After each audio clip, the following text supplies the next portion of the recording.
In The Compound Effect, I recall the story of how almost 2 decades now, I was asked to be a partner in a new startup venture.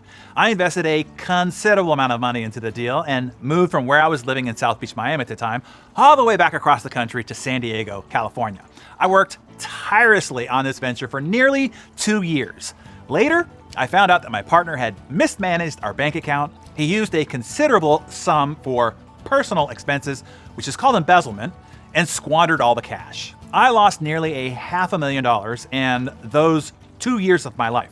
I could have sued this partner, but I didn't. In fact, I ended up lending him more money later for a personal situation that he was in. The bottom line was, the loss was my fault. I had to remember, I'm the one who agreed to be his partner without doing enough due diligence on his background and personal character.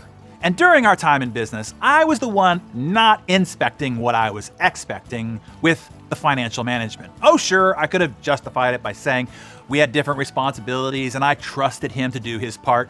But the truth was, I was guilty of being lazy. Lording over financial details is not something that I like, so I actively avoided it. That's naive and not smart. So not only had I made the choice to start this relationship and business, but I also made the choice to ignore obvious red flags and warning signs along the way. The laziness and the blind eye was totally on me.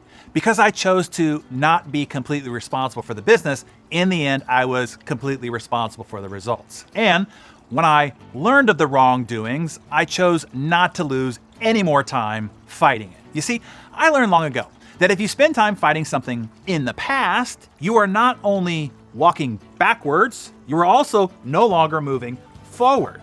Now your losses are compounded. Instead, I licked my wounds, I learned my lesson, and I moved on.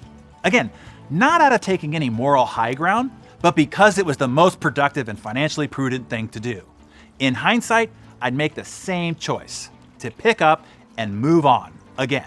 In fact, I've had to do so in many other instances since. So Darren Daily community, I ask you, where in your life are you maybe fighting something from the past that is preventing you from moving forward? Where do you need to just take responsibility for your part in the situation and just move on? No matter what has happened to you, take complete responsibility for it. Good or bad, victory or defeat, just own it. Know that in some way you contributed to making it happen or allowing it to happen.